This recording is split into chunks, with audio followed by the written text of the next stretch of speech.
Hello guys and welcome back to Aquatic Life and Theme Parks. In today's video I'm here at the Pleasurewood Hills Resort here in Lowestoft. Now I will be getting a full video here. It is my first ever time visiting this theme park, so it will be really exciting to see what this theme park has to offer. Obviously it has Wipeout here, the Cannonball Express, so let's get into the park and get on some of these incredible attractions here at the park. So just thought I'd show you a map, obviously, of Pleasurewood Hills. Now, obviously, you have 4 roller coasters here in total: Cannonball Express, Eggpress, Wipeout, and Marble Madness, along with a bunch of different flat rides. So I'll be getting a few little shots of each different ride. We are going to be starting the day off out on Cannonball Express. The reason why is it's only running run train, and it is very unique, obviously, not only for the park, but in the world as well. And I'll be explaining that when I get down to Cannonball Express. I also wanted to say that park opening hours today are 10 till 4. So if you are making your way up here to obviously Lowestoft or down here, then just keep that in mind. And the other thing as well is that it is only open on weekends, so only Saturdays and Sundays. I'm not too sure why. I don't know if it's because of their Halloween event that's starting up very soon. They might have to get ready for that. So let's head on down to Cannonball Express. So the reason why it is so unique to the park is because obviously it is the only model in the world. Now obviously I think these models went a few years ago, but Pleasurewood Hills has kept it. So obviously it does only run train, and that is because it is an 8-seater roller coaster. So we are going to get on that first, as it might get a little bit busier as the day goes on. Honestly, it is literally at the beginning of the day and it's not overly busy here, so we might be in for a quiet day. But let's head on to Cannonball Express.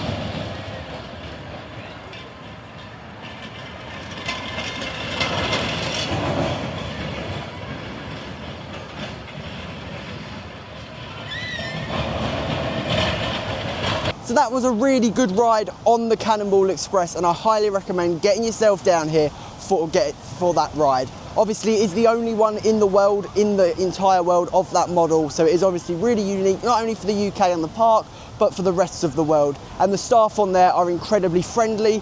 So now we are going to be heading to Marble Madness, which is obviously another roller coaster that they have here at the park.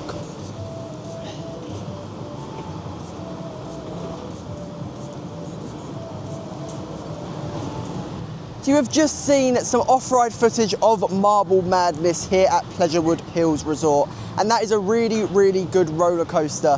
Now, obviously, it is quite rough, obviously with those sharp brakes, and obviously it's the same exact model as Rattlesnake at Chessington World of Adventures down south. But of course, it is a lot more sort of rattly and even more like painful, and sort of those brakes are really, really sharp.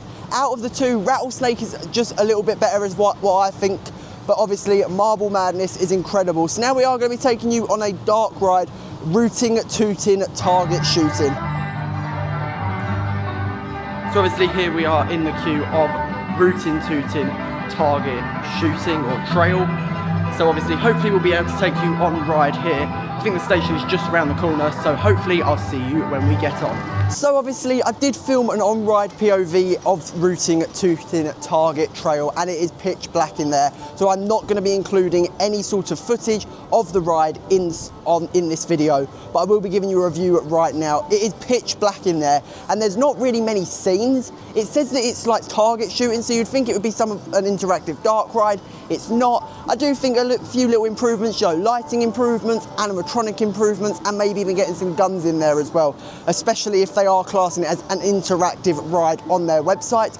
Overall, it was really good from what I saw. Some of the little scenes in there are quite nice, but just a few improvements, obviously adding the guns and obviously adding a few lighting features. So now I'm going to be getting on to the third. So I forgot to mention this at the beginning of the video, but the park was sold a few weeks ago by Looping Group. It was previously owned by the Looping Group, which owns obviously many different theme parks in Europe and 2 in the UK.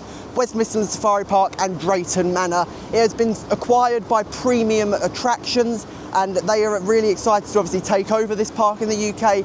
And they have announced in a statement that obviously they are really excited to share details and future plans of the park very, very soon. But I just wanted to get that in there, so obviously it has been sold. So there are being improvements by Premium Attractions being made, obviously, behind the scenes and that. But now we are going to make our way to the Sea Lion show, so I'll be getting a few highlights of that in the next few minutes. So this is called Sea Lion Splash. Now, obviously, there are 2 displays in this on today. There's one at 12 o'clock and one at 2:30 p.m. and there are only 2 shows. So we'll be getting a few highlights of the show over the next few minutes. My name's Kate. We've got Selena swimming around in the pool, Dean on the beach. And this is Elmo. Let's give him a big round of applause. Lots of people ask us, how do we train the animals here at the park? We use a type of training called positive reinforcement. This means that you reward anything you want to encourage and ignore the things that you don't. It's a very good type of training and it works very well with all sorts of animals here at the park, your pets at home, and to some degree even on people. But whoever you're trying to train, you need to have a close bond of friendship with them, otherwise the training won't work. So we spend a lot of time playing games and having lots of fun. I'll help you with that, hang on. So they know who we are and they know that they can trust us. This allows us to work with their cooperation. So they're not forced to do anything. They don't have to take part if they don't want to. It's up to them. We use something called free choice. So if they don't want to do it, they simply don't have to. It's up to them. But because we spend all that time playing games and having fun, they enjoy it and they normally want to join in. We use nice tough toys for them. They're naturally big, strong, destructive animals. So we want to make sure they're safe toys. And we also try and use ones that are a bit more obvious. They don't see in colour the same as us. They see in the blue-green spectrum. So we try and use toys they're going to be able to see a bit easier. We're going to meet another sea lion soon. When we do, make sure you give him a big round of applause when you see him. There he is. This is Claude. Once you've built up this bond of friendship, we can start to teach the animals some very important husbandry and medical checks. So every day, we can check them all over their bodies, make sure they've got no lumps or bumps that shouldn't be there. We can ask them to lift up each flipper, so we can check underneath, make sure they've not stood on anything. Their hind flippers have got nails on, just like your finger or your toenails. They use them for scratching and grooming. It's very important that we keep the animals active to keep them fit and healthy. In the wild, they've got to swim fast enough to catch their dinner, but they don't need to worry about that here. So we find other ways to keep them moving. We can use their natural behaviours like porpoising. We're giving Selena something to aim for with this blue pole. She is going to be listening out for the whistle. The whistle tells her when she's finished. It's a bridge. Bridging the gap between the animal doing the behaviour and receiving the reward. As you can't always feed them at that moment, but you need to be able to tell them. So the whistle can do this, they can hear it easily underwater. If you're training a different animal, you might use a different bridge, could be a clicker, could even be the word good or okay. Sea lions are very noisy vocal creatures. This is how they communicate, and they can recognise each other's voices. So we're all going to listen to Claude for a moment.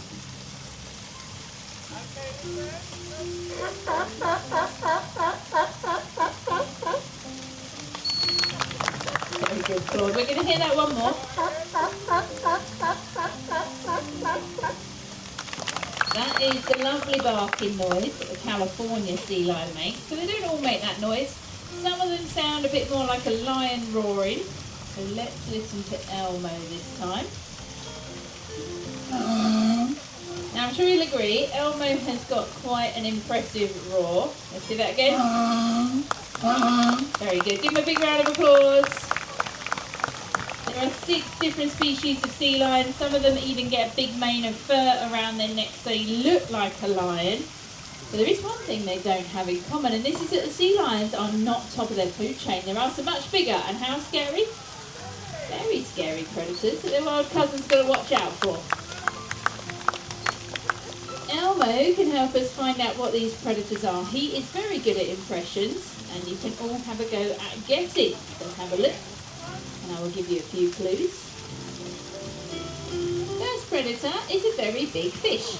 They get to over 6 meters in length. They weigh over 1,000 kilograms. Shout it out. What is this predator? Great white shark. The next one is even bigger. This one is the largest member of the dolphin family. It's black and white. It's a mammal. Shout it out. Orca or the killer whale. Well done, Elmo. And well done. If you're up at the front, watch out if you're nearby. Get ready. At the last resort, they launch their bodies as high as they can, but gravity takes over and they come crashing back down. We're going to see that again. So this time, when they touch those targets, make sure you give them a big round of applause. Get ready.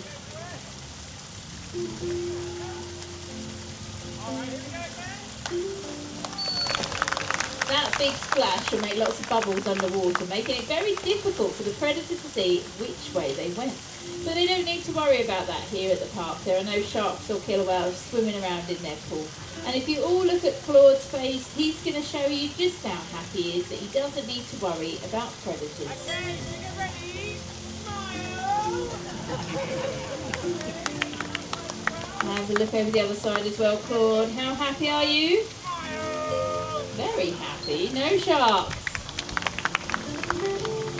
We've got another sea lion who is going to come and join us. He is the youngest member of our pinniped family, but no longer the smallest. So everyone put your hands together. Let's have a big welcome for Elmo's son, Dario.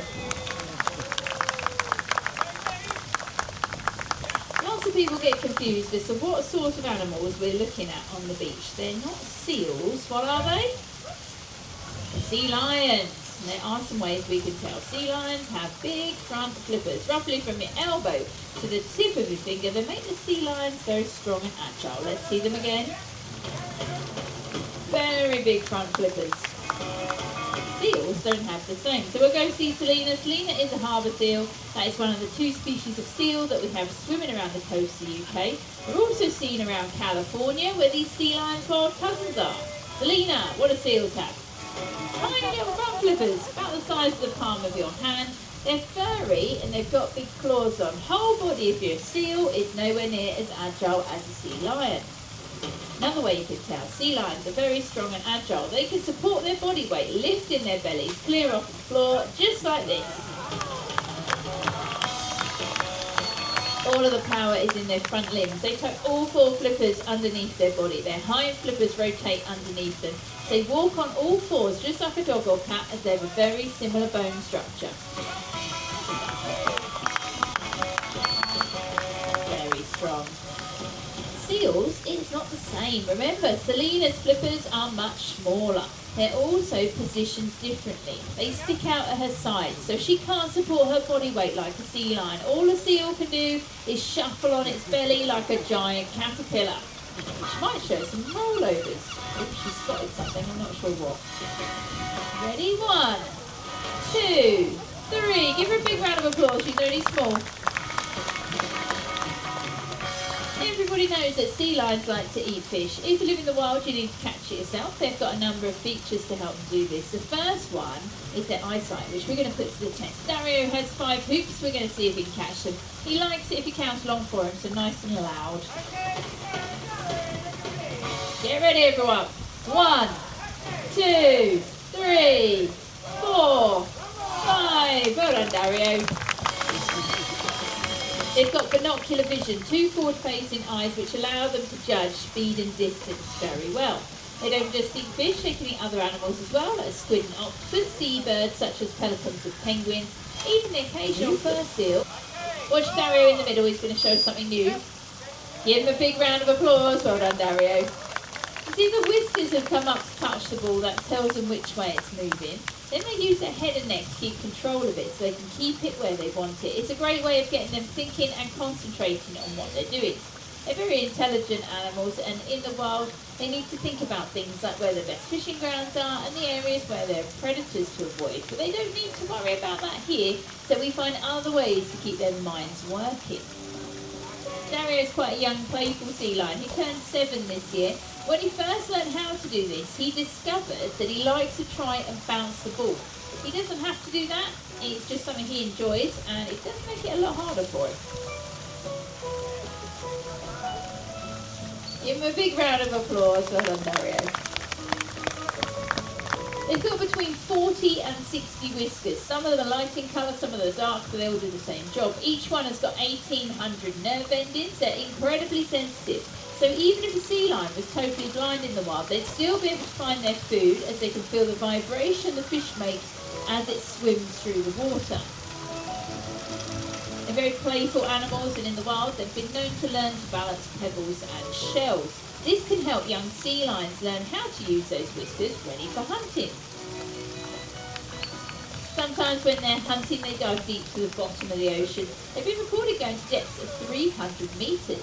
Down there it's very dark and murky, so they can't see what they're doing, but their whiskers allow them to feel their way around, so they can find prey that's hidden on the seabed, like flatfish, rockfish, crabs and lobsters. They're very cheeky animals, so they can show you this. So if you all look at Claude and Elmo, they will show you just how cheeky they are by sticking out their tongues. Give a big round of applause, they are very cheeky sea lions. They're natural acrobats. Let's find out how high Dario and Selena can jump. They're aiming for those blue targets at the front, so watch out if you're sitting nearby. When they touch them, make sure you give them a big round of applause. Well done, you two. Who would like to see that again? I can't hear you. Do you want to see that again? Yeah. Okay, let's have another go. Remember, in the wild, they would use this for avoiding predators, but here at the park it's just a bit of fun, and it's a great way for them to stay active. Remember to give them a big round of applause. Selena joins us. Get ready, everyone.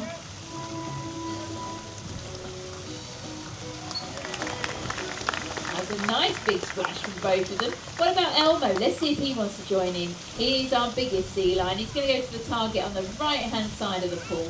Sea lions use their big front flippers to launch their bodies out of the water. Hind flippers are used for steering them like a rudder on a boat. Seals swim the other way around. They push themselves. So it's really clever, and that show is excellent at this park. It is really clever how the animals and the trainers train the animals to do all of those tricks that you saw in the highlights. Now, of course, there are only two shows, as I said at the beginning, one at 12 o'clock, which is the one that we watched, and one at 2:30. And they are the only two shows that will go on in the day. I don't know if they add them in the summer sort of time when it's more at a peak time, if there are 3 or 4 shows at a time of a day. But obviously those seals and sea lions need to rest. But that was an incredible sea lion show. So now I'm going to be heading over to obviously the Eggpress coaster, and then we'll be watching the Birds of Paradise show, which is another bird show and another show here. So let's head over to the Eggpress coaster. Wipeout is such an incredible roller coaster here at the park. I've just experienced it and it is incredible. Obviously, for the first time me visiting this park, it is always excited to get to someplace new. But as I said, it is an incredible ride, and this has really got a punch. Obviously, it's a brand new experience for 2025. Obviously, there are trains from the Netherlands that was brought over, so they are brand new trains, and obviously it's been refurbished, and that is just incredible. That first, obviously, drop is incredible, and the 2 loops are obviously fantastic, and then just going backwards really does add to it. So now I am going to be getting some off-ride footage of the ride right now.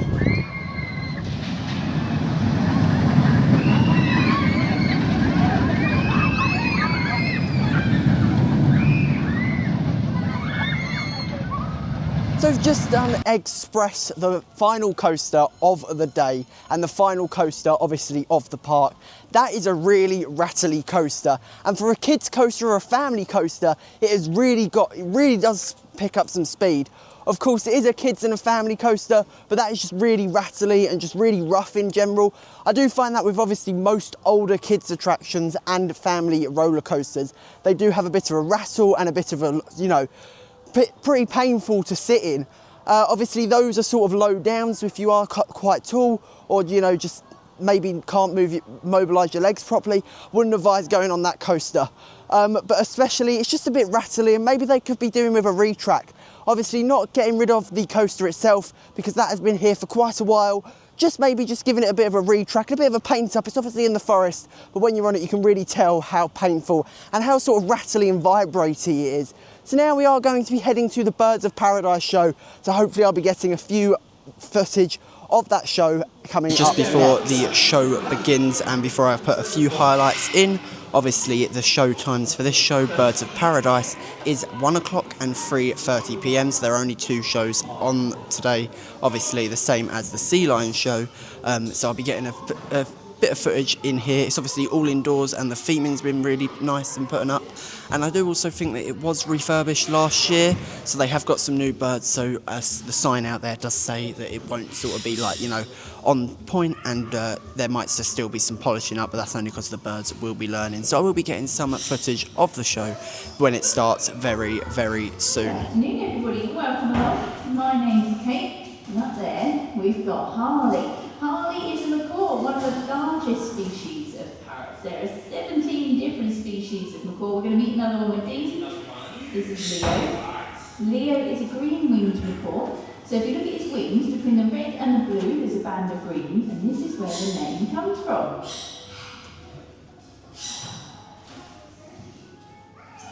Let's give him a big round of applause. Well done, Leo.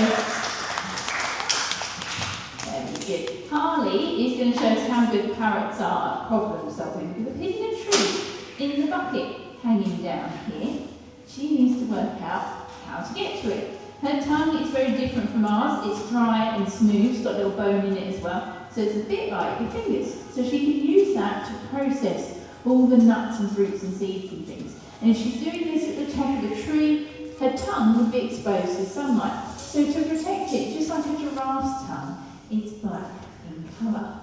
She's going to have to go doing some flying as well. She's going to learn how to fly through these hoops over your head. So stay seated and keep your hands down, and we'll see how she gets on. Okay, so we're going to start from me, obviously, and then go all the way around and hopefully back to me. So let's see how she gets on. Off we go, Harley. 1, 2, 1 more, 3. That's all right. She can have a big clap for that one.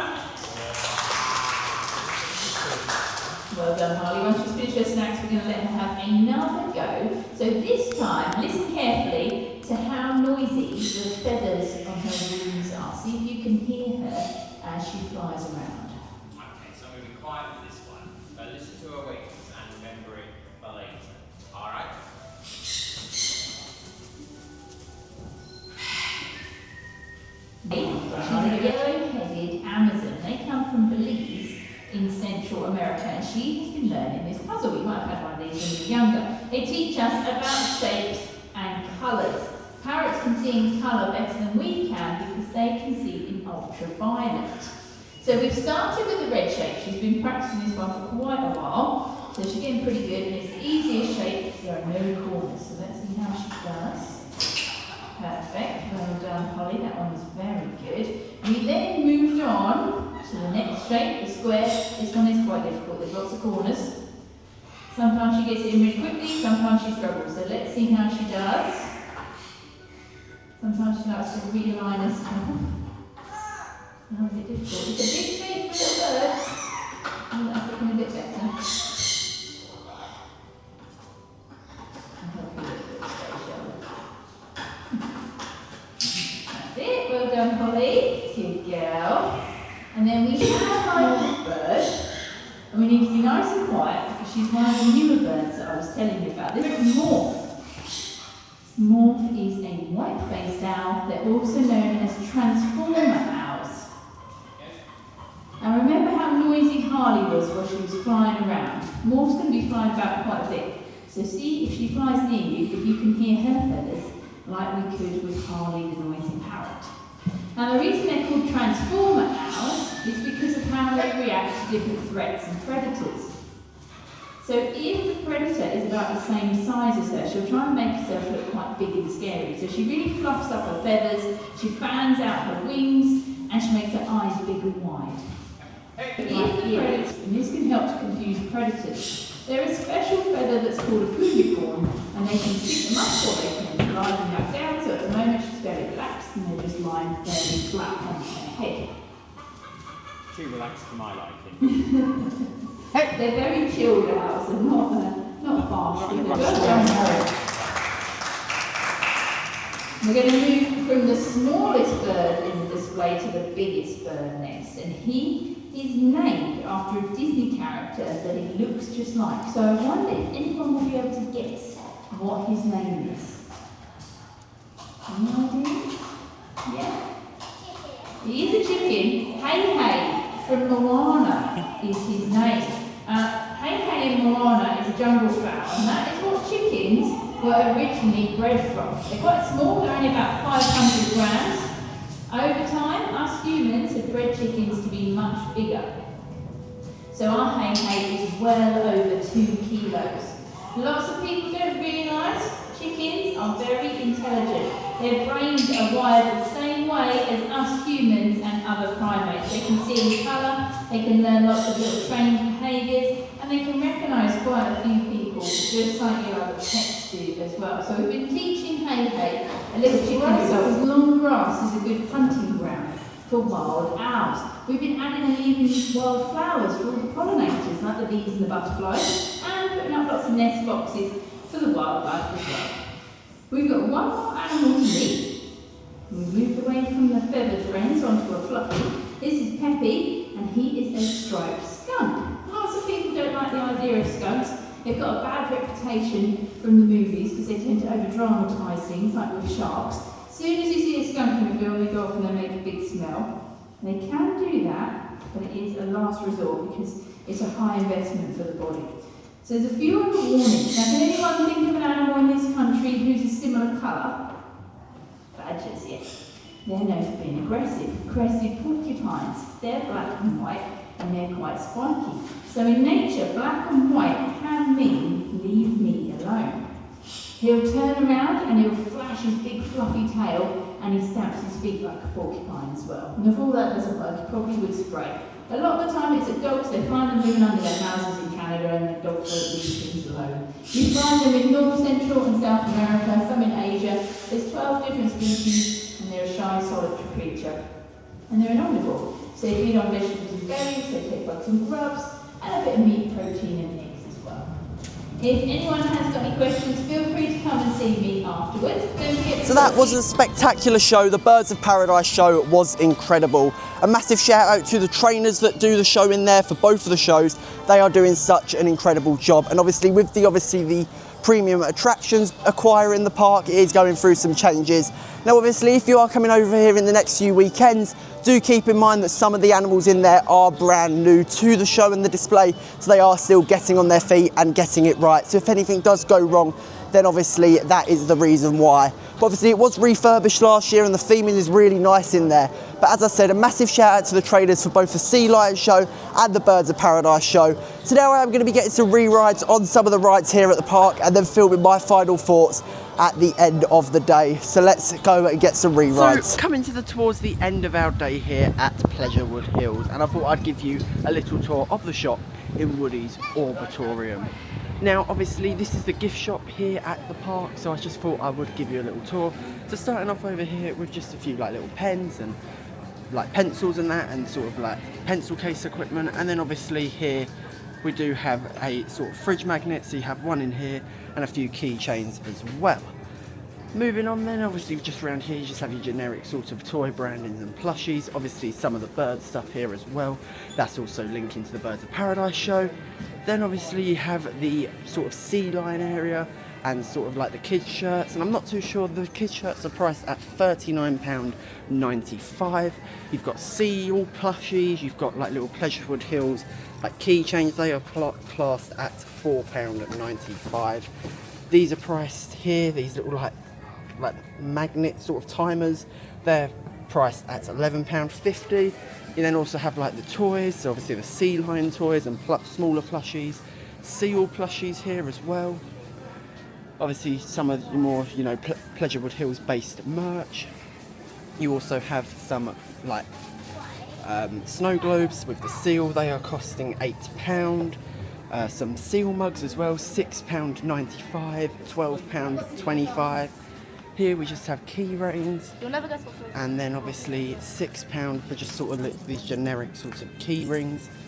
The mascot of the park here, we do have £9.95. You then also have sort of these mugs and like cups as well, so just like little swirly straw cups. You've got colours, all different colours, red, blue, purple, pink, and all of that. You've got little water bottles, so you've got silver, red, yellow and blue, and I think if I can find a price tag, they are £14.95. You've got different coloured mugs, you've got blue, yellow and obviously orange, and they are priced at £9.95, so not too bad overall. And then you have sort of the pink mugs with sort of like this colour in sort of thing. Got some of the generic sort of sculptures, more Pleasurewood Hill mugs, sort of this silvery red. They might be the same price as the other mugs, I'm just going to check. There is no price tag on that one. They look really nice actually, just like the design on it as well. Obviously that's on both sides. They are costing £9.25 as well. And then moving on around here, just more of your generic sort of toys and bath toys. And then just moving around, same stuff around here. You've got little squishies in here. You've got obviously the same side but with a pink sign. There's just all the little things. You've got more squishies in here. More pens and that, they're costing £4.95, and then the more bigger plushies as well, so some of the birds as well. You've got the more larger sea lion plushies as well that are costing at £20.95. And then the mascot of the park dressed up in his normal uniform, his pirate uniform and his western uniform, and they are all costing at £24.95. So now I am going to be filming my thoughts of Pleasurewood Hills itself. So, amazing day here at Pleasurewood Hills, and of course my first time ever visiting this park, so it is a really nice park to get to in the middle of Lowestoft.